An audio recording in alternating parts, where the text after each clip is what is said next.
एक ऐसे देश की कल्पना कीजिए जो आकार में यूरोप जितना बड़ा हो, जिसके जंगलों में अनगिनत रहस्य छुपे हों,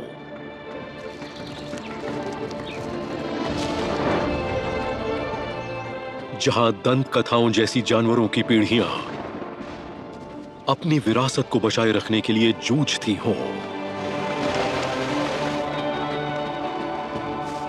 हम एक सफर पर निकल रहे हैं, दुनिया के कुछ सबसे कीमती और सबसे अनजान वाइल्ड लाइफ ठिकानों को खोजने के लिए, जहां जानवरों के बीच ड्रामा चलता रहता है।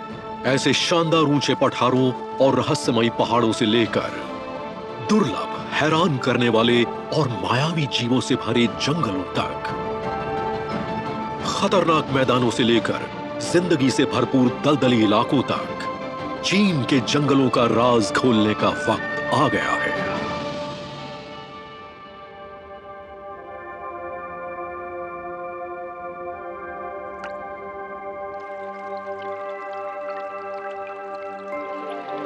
पश्चिम चीन का सिचुआन प्रांत। पुराने लोग इसे इसकी प्राकृतिक समृद्धि और खूबसूरती के लिए धरती पर स्वर्ग कहते थे। सर्दी आखिरकार खत्म हो चुकी है और आने वाला मॉनसून नई जिंदगी का वादा लेकर आ रहा है। धुंधली सी एक गुफा के अंदर छुपा हुआ एक विशाल पैंडा, साथ में एक खास नया मेहमान। जन्म के वक्त ये शावक अपनी मां के आकार का लगभग 1000वां हिस्सा होता है। ये अंधा है, बेबस है और पूरी तरह उसी पर निर्भर है। पहले कुछ हफ्तों तक मां अपने शावक को छोड़कर कहीं नहीं जाती, खाने या पानी पीने के लिए तक नहीं। उसका प्यार भरा आलिंगन उसे गर्म और सुरक्षित रखता है और उसने खास तौर पर यह बांस से बनी ढकी हुई गुफा चुनी है ताकि वो अपने शावक की हिफाजत कर सके जब तक वो बाहर निकलने के लिए तैयार ना हो जाए। लेकिन यहां सिर्फ पैंडा ही नहीं रहते। पैंडा के साम्राज्य के पहाड़ों और जंगलों में करीब 10,000 प्रजातियों के पौधे और जानवर फलते फूलते हैं।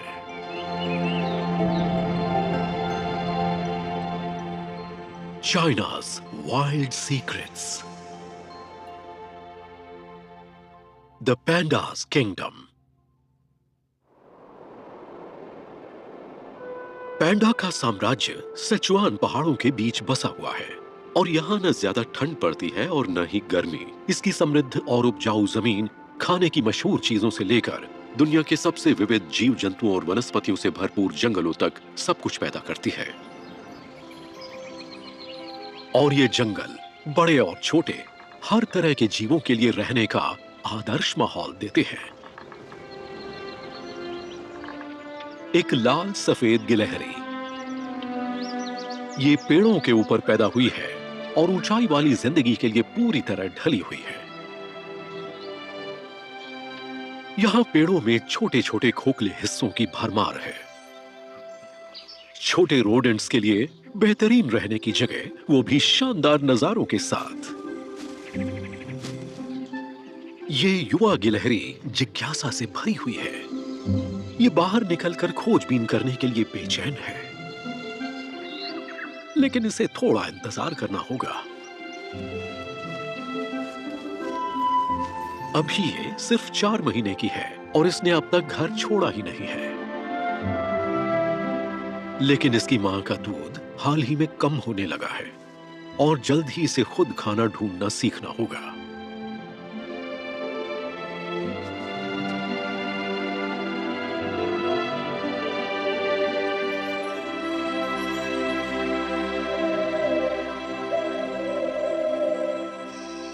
अब वक्त आ गया है पहली बार रात बाहर बिताने का।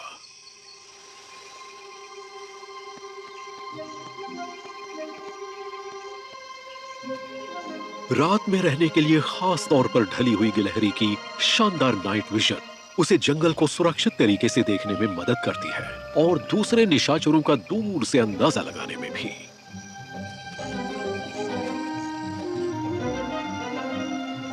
ये नुकसानदेह तो नहीं लगते, लेकिन उसे भटकना नहीं चाहिए।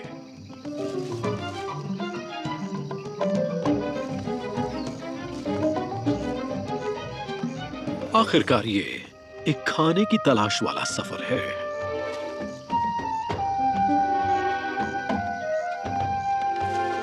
लाल सफेद गिलहरियां अलग अलग तरह की शाकाहारी चीजें खाती हैं, लेकिन ये युवा नई खिलाड़ी अभी ये समझ ही रही है कि क्या सही है और क्या नहीं।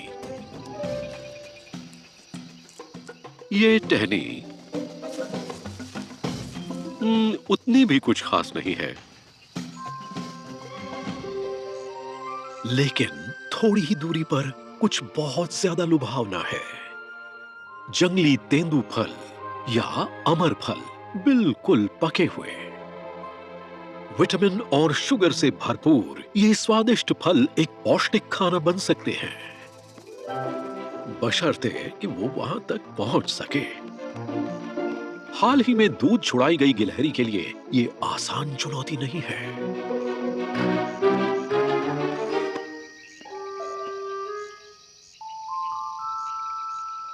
शायद अगर वो और ऊपर चढ़े तो उसे पार जाने के लिए एक पुल मिल जाए।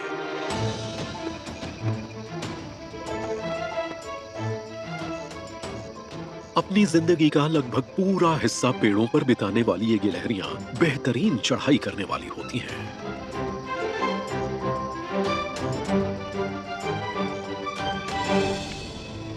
यहां से नजारा बेहतर है, लेकिन कोई पुल दिखाई नहीं दे रहा। सिर्फ जंगल की छत के बीच एक बहुत बड़ा गैप है। ये नामुमकिन लग रहा है, लेकिन वो रसीले तेंदुफल अब भी इसकी नजरों में है। शायद कोई दूसरा रास्ता हो, लेकिन पहले कुछ बाधाएं पार करनी होंगी।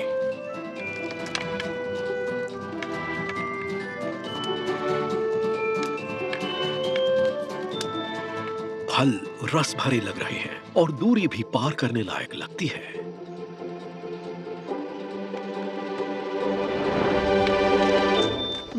पूरी तरह तो नहीं।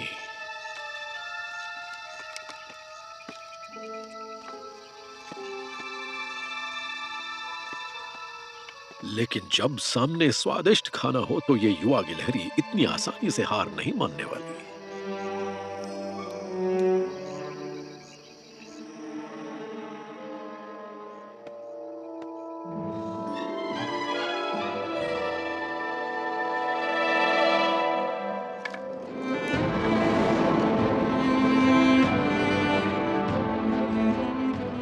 विशाल लाल सफेद उड़ती गिलहरी दुनिया की सबसे बड़ी ग्लाइड करने वाली स्तनधारी है।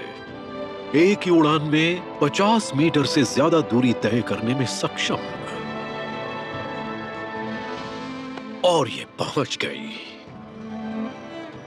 फलों के लिए प्यार ने ही इनमें ये कमाल की ग्लाइडिंग क्षमता विकसित की है। एक अच्छी खासी मेहनत के बाद एक शानदार दावत। उड़ने वाली गिलहरियों की शुरुआत यूरोप में हुई थी, लेकिन अपने 2 करोड़ साल के विकास के दौरान जंगलों के बिगड़ने ने उन्हें एशिया के घने जंगलों की तरफ जाने पर मजबूर कर दिया।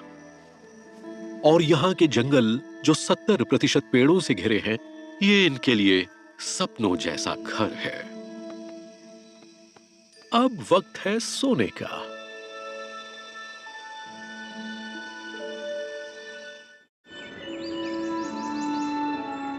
चीन के दक्षिण पश्चिम में 5 पर्वत श्रृंखलाएं आपस में मिलती हैं और इसे दुनिया की सबसे जटिल जगहों में से एक बना देती हैं।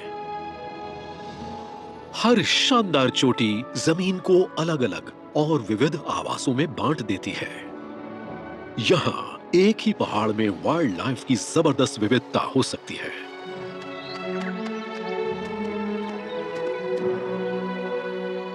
लेकिन एक जीव है जिसे यहां खास तौर पर घर जैसा महसूस होता है।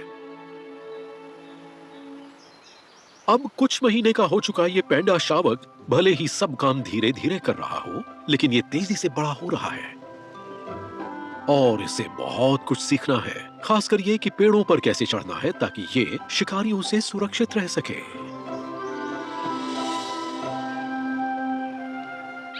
अब जागने का वक्त है।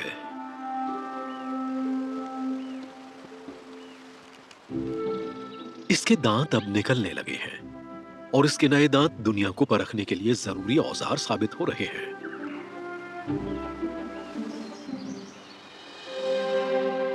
ये चाइनीज सुमैक का टुकड़ा थोड़ा सख्त है, कुछ नरम ढूंढना पड़ेगा।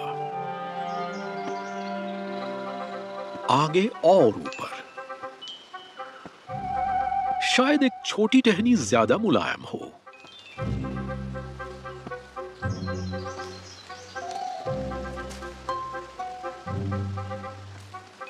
इन टहनियों तक पहुंचना भले ही बच्चों का खेल हो, लेकिन किसी टहनी को तोड़कर अलग करना अलग बात है।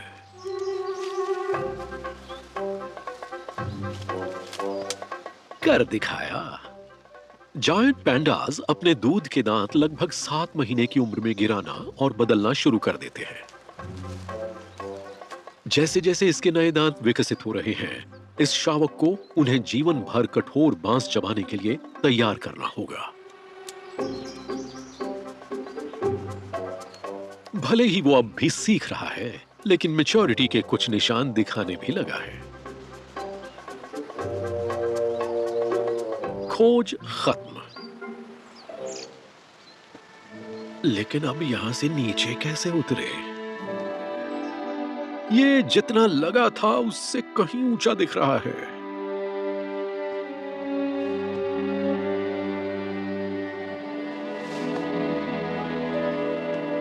इसे सावधान रहना होगा।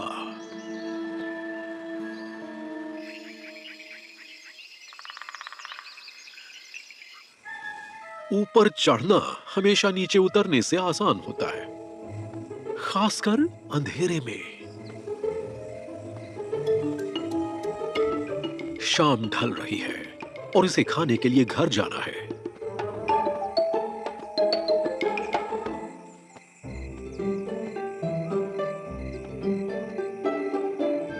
इसकी मां, जो खाना ढूंढकर वापस आ चुकी है, पेड़ के नीचे धीरज के साथ इंतजार कर रही है।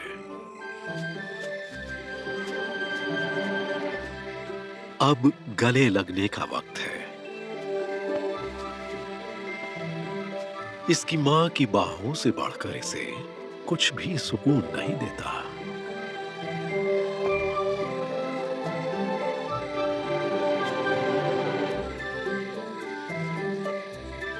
पहले साल पैंडा के शावक पूरी तरह अपनी मां के दूध पर निर्भर रहते हैं, लेकिन 6 महीने में यह शावक अपना मुख्य खाना चखना शुरू कर देगा, बैम्बू यानी बांस।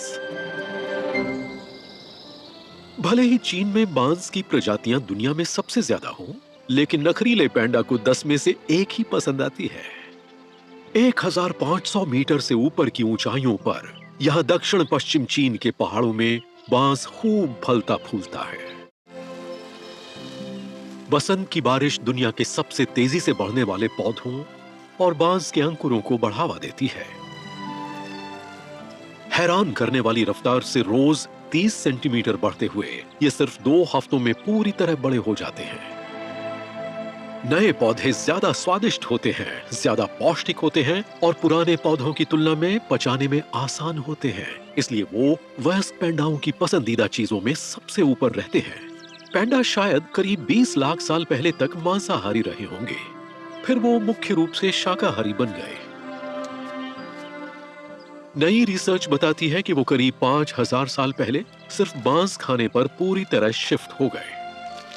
बांस को बेहतर ढंग से खाने के लिए इनमें मजबूत दांत, ज्यादा ताकतवर जबड़े और पकड़ के लिए एक एक्स्ट्रा नकली अंगूठा विकसित हुआ।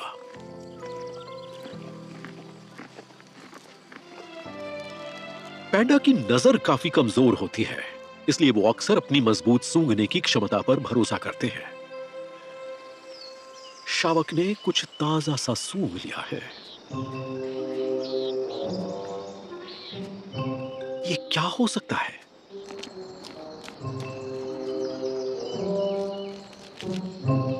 इसे अपनी नाक के पीछे पीछे जाना होगा, जहां भी वो इसे ले जाए।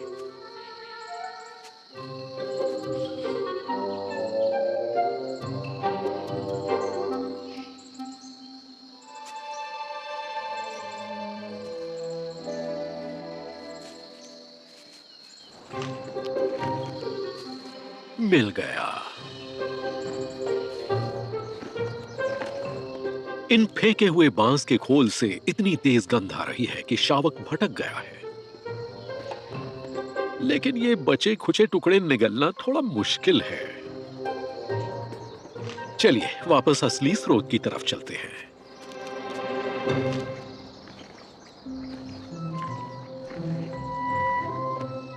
Sharing is caring.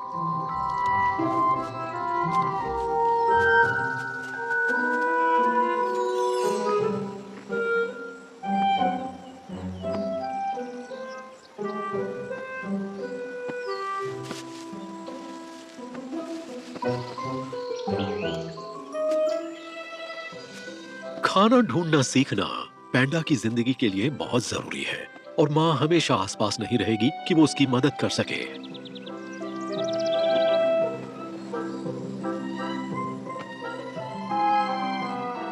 वो कम से कम ये उम्मीद करेगी कि आज उसने अपना सबक सीख लिया हो।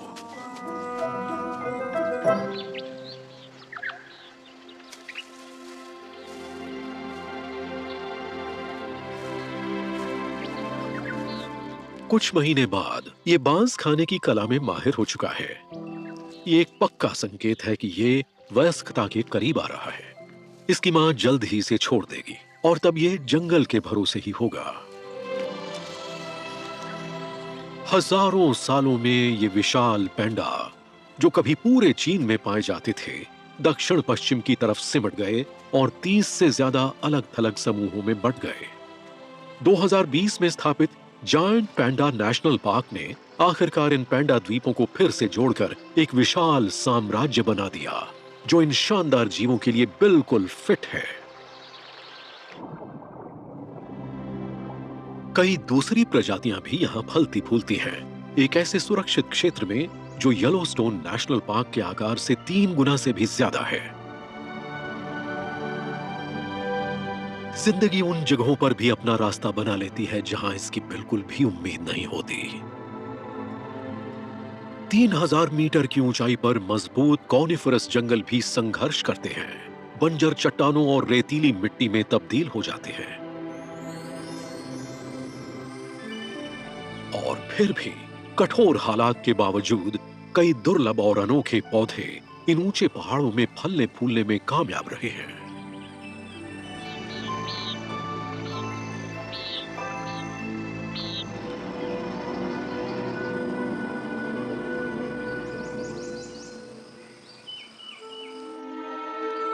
सर्दियों की नींद से बाहर निकलता हुआ एक बम्बल यानी भौंरा इस चट्टान के नीचे लंबी सर्दी बिताने के बाद फिर से बाहर आना अच्छा लग रहा है। लेकिन इसे तुरंत अपनी ऊर्जा वापस हासिल करनी है।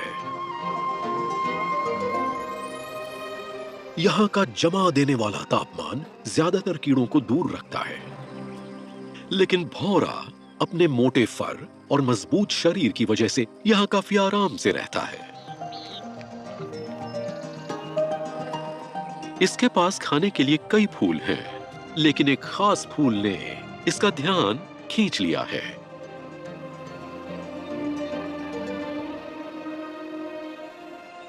एक लेडी स्लिपर ऑर्किड।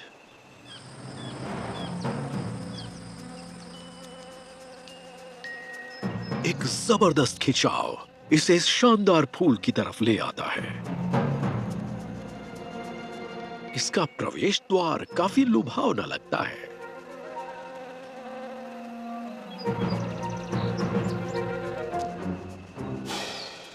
लेकिन अंदर क्या है, पता लगाने का बस एक ही तरीका है।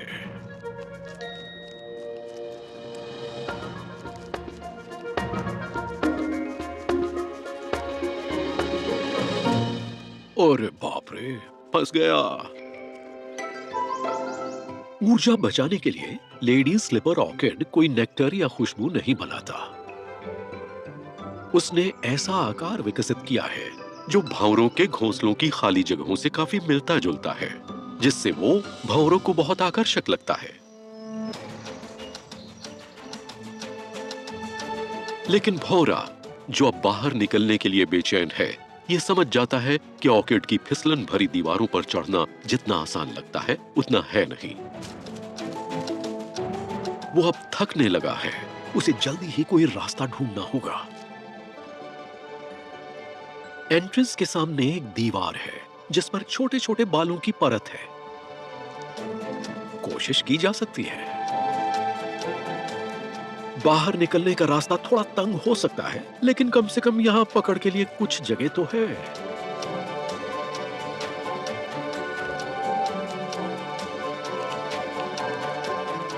यस, काम बन गया। भौरे का मोटा फर अब पॉलन से ढक चुका है। ऑर्किड से बाहर निकलने के संकरे रास्ते ने भौरे को दबकर निकलने पर मजबूर किया, जिससे यह सुनिश्चित हुआ कि वो जितना संभव हो सके उतना पॉलन इकट्ठा करे। लेकिन इस बिजी बम्बल बी यानी भौरे के लिए आराम का वक्त नहीं है। ये शाही दौरा जारी रखना होगा। तेजी से अपनी अगली मंजिल चुनते हुए वो यही पूरा क्रम फिर दोहराएगा, फूलों से पोषण लेता हुआ और पौधे दर पौधे पॉलन फैलाता हुआ। लेडी स्लीपर ऑर्किड को खास तौर पर मधुमक्खियों के शरीर के मुताबिक ही बनाया गया है। एक अनोखा संबंध जो लाखों साल की कोएवोल्यूशन यानी सह विकास प्रक्रिया से बहुत सावधानी से गढ़ा गया है। लेकिन यहां सिर्फ मधुमक्खियां ही नहीं हैं जिनकी अच्छे से देखभाल हो रही है। इन पहाड़ों में सिर्फ 500 मीटर की ऊंचाई घटते ही एक बेहद अलग हैबिटेट यानी आवास सामने आ सकता है। ये पतझड़ का मौसम है और जंगल एक दावत परोस रहा है, खासकर इस टिबेटन मकैक के लिए। यहां की जमीन कई तरह के मौसम पैदा करती है। इससे एक ही मिट्टी में बहुत तरह के फलदार पेड़ फलते फूलते हैं, भले ही उनकी जरूरतें अलग हों।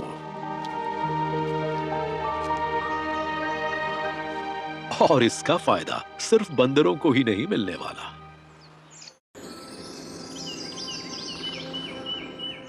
एक रेड पैंडा धूप में दोपहर की नींद का मजा ले रहा है। लेकिन ये खड़खड़ाहट कैसी है?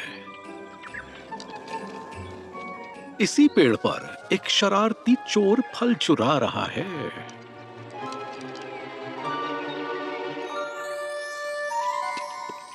ये एंडेंजर्ड यानी संकटग्रस्त जीव आमतौर पर अकेले रहते हैं और ये अपने इलाके को लेकर बहुत सख्त होते हैं।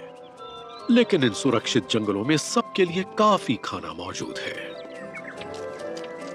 रेड पैंडा का नाम उनके शाखाओं को पकड़ने वाले अंगूठों की वजह से शायद नेपाली भाषा के शब्द पोनिया के नाम पर रखा गया होगा, जिसका मतलब है बांस के पैर वाला, थोड़ा जायंट पैंडा जैसा। हालांकि उनकी प्रजातियां आपस में जुड़ी हुई नहीं हैं।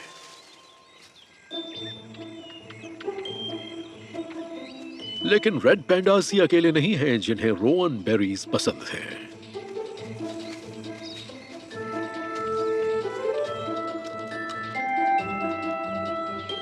यूरेशियन एल्क इस भूखे मेहमान की मौजूदगी को अच्छी तरह नोट किया गया है, लेकिन वो पेड़ों पर नहीं चढ़ सकता, इसलिए पैंडा को कोई खतरा नहीं है।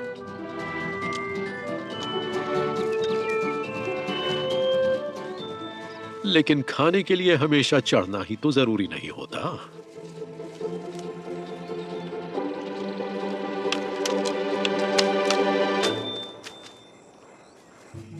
एल्क्स ज्यादातर नीचे की पत्तियां खाते हैं, लेकिन ये वाला जानता है कि फल के मौसम में आप ऊपर का निशाना भी लगा सकते हैं। बस आपको इंतजार करना होता है।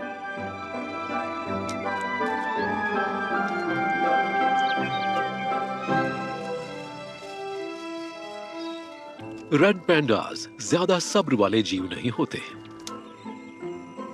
खाने की जल्दी में कुछ खाना हर हाल में नीचे जमीन पर गिर ही जाता है।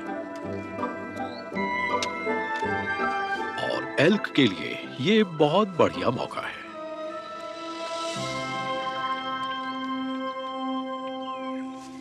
कई घंटों तक दावत उड़ाने के बाद दोनों ही पेट भरकर यहां से जा सकते हैं।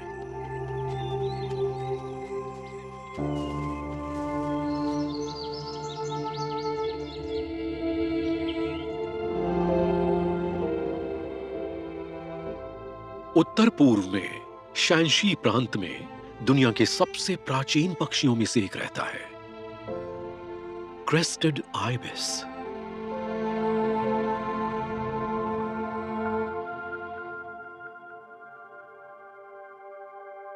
इन आइबिस चूजों के लिए अब खाने का वक्त है।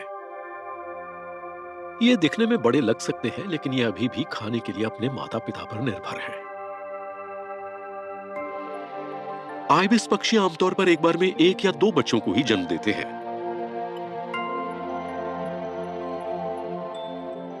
लेकिन इस परिवार के पास 3 चूजे हैं जिनकी देखभाल करनी है, और ये काफी बड़ी जिम्मेदारी है।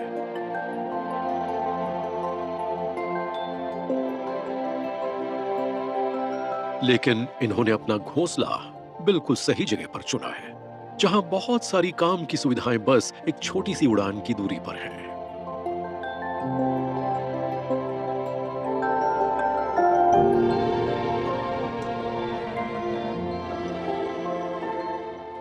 राइस पैडीज यानी धान के खेत। ये पानी से भरे खेत कीड़ों और पानी वाले जीवों से भरे हुए हैं। आइबिसिस के लिए आदर्श खाना, और ये चावल की फसल के लिए कीड़ों की रोकथाम में भी मदद करते हैं। इंसानों के साथ ये फायदेमंद कोएग्जिस्टेंस यानी सह अस्तित्व और भी ज्यादा खास है, क्योंकि क्रेस्टेड आइबिसिस जो पहले एशिया में बहुत फैले हुए थे और जापान में पूजे जाते थे, एक समय पर आवास खत्म होने की वजह से खत्म हो चुके माने जाने लगे थे।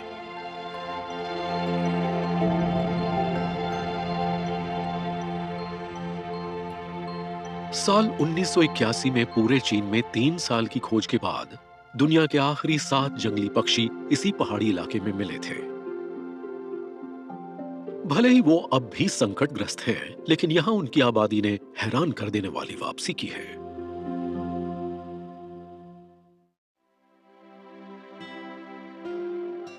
ये खेत अकेले आइबिसिस के लिए प्यार ढूंढने का मंच भी बन जाते हैं। क्या इस बहादुर साथी का तोहफा उसकी पसंदीदा मादा को प्रभावित करने के लिए काफी होगा? बढ़िया लग रहा है। अब इनकी संवेदनशील चोंचें एक दूसरे को छू सकती हैं।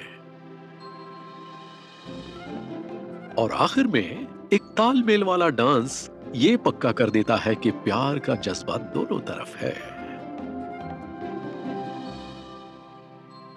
ये भी जल्द ही अगली पीढ़ी को संभालने में जुट जाएंगे, ठीक वैसे ही जैसे ये प्यार से देखभाल करने वाले माता पिता।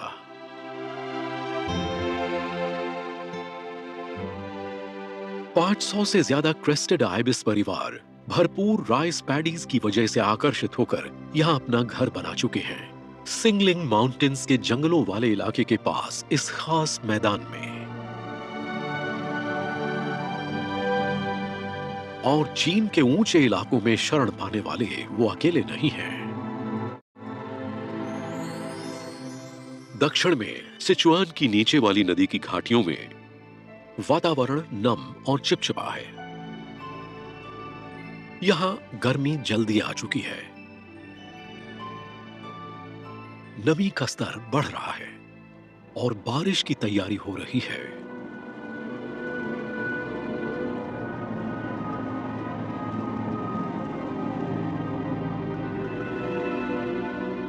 और ये बढ़ती हुई नमी कुछ ज्यादा नाजुक स्थानीय जीवों के फर को परेशान करने लगी है।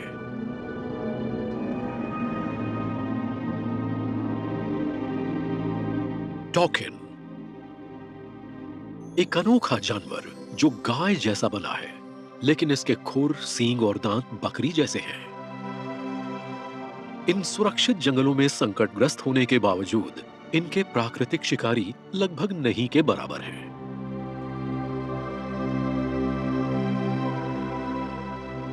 टॉकिन्स खाने के मामले में बड़े चूजी होते हैं और यहाँ का गर्म और नम मौसम इनका खाना जल्दी ही खराब कर रहा है। वो ताजगी खो रही है जिसकी इन्हें चाहत होती है। चिपचिपा मौसम इन्हें सहन न हो पाने वाली खुजली भी दे रहा है।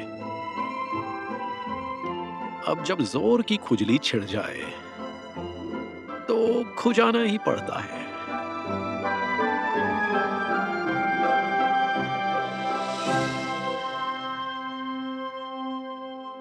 पर अच्छी बात यह है कि राहत बस आने ही वाली है।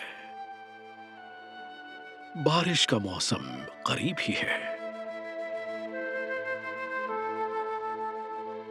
दक्षिण पूर्व और दक्षिण पश्चिम से आने वाली गर्म नम हवाएं इन घाटियों से होकर गुजरती हैं और मेन माउंटेन से टकराती हैं।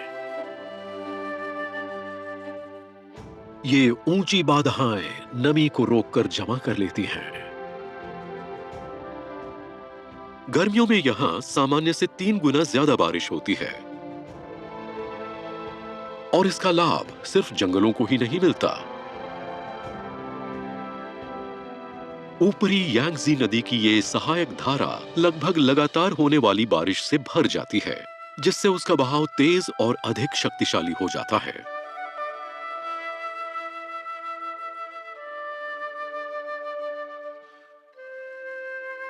टॉकिन्स को जल्द ही यहां से निकलना होगा और इस मौसम के लिए ज्यादा अनुकूल जगह ढूंढनी होगी। उनका निशाना ऊंचाई की तरफ है, ज्यादा आरामदायक ऊंचाइयों तक।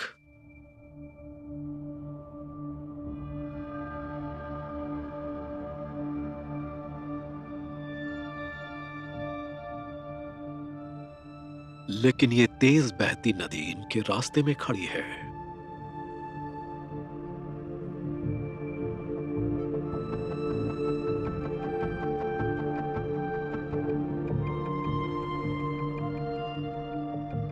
भारी बारिश ने नदी की इन धाराओं को खतरनाक बना दिया है। एक गलत कदम इनका आखिरी कदम हो सकता है। टॉकिन्स इस पहाड़ के सबसे बड़े जानवरों में से हैं, फिर भी बहुत से जोखिम नहीं लेना चाहते और पीछे हट जाते हैं। पानी का बहाव हर दिन तेज होता जा रहा है, लेकिन टॉकिन्स अब और इंतजार नहीं कर सकते।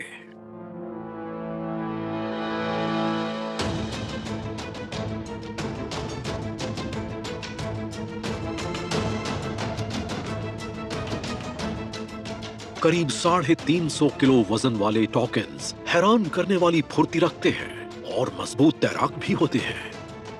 लेकिन झुंड का फैसला छोटे बछड़ों वाले परिवारों पर भारी पड़ता है। एक वयस्क की आधी ऊंचाई से भी कम ये बछड़ा खास तौर पर असुरक्षित है।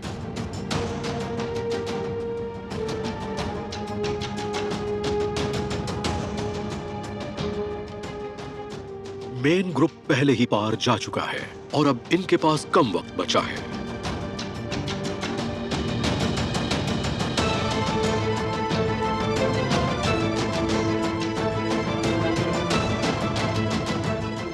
अगर बछड़ा अपना सिर पानी के ऊपर नहीं रख पाया तो वो आसानी से डूब सकता है। लेकिन झुंड जैसे इसके लिए ढाल बन चुका है, इसलिए इसके पास बचने का अच्छा मौका है। एक कमाल का बचाव।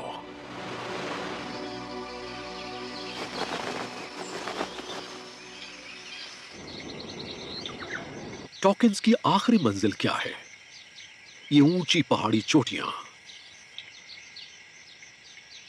यहां 2000 मीटर की ऊंचाई पर वसंत के रंग अब भी कायम हैं।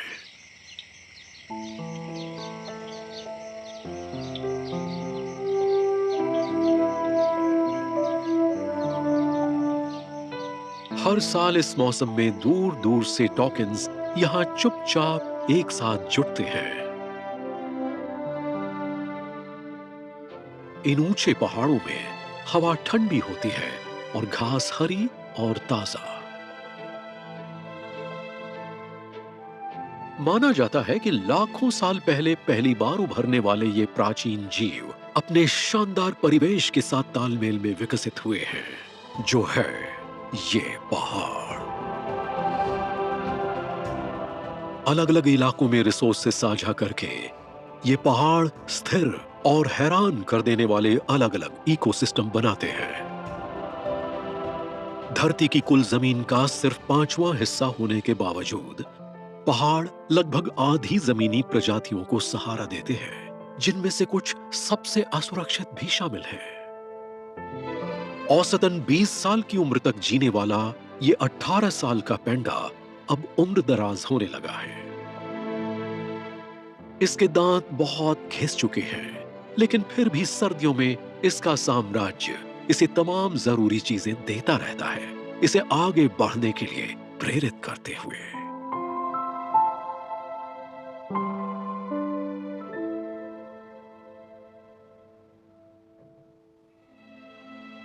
कौन कहता है आज शाम को तुम हजारों मील दूर होगे, मेरे सपने किसी सरहद का हुक्म नहीं मानते।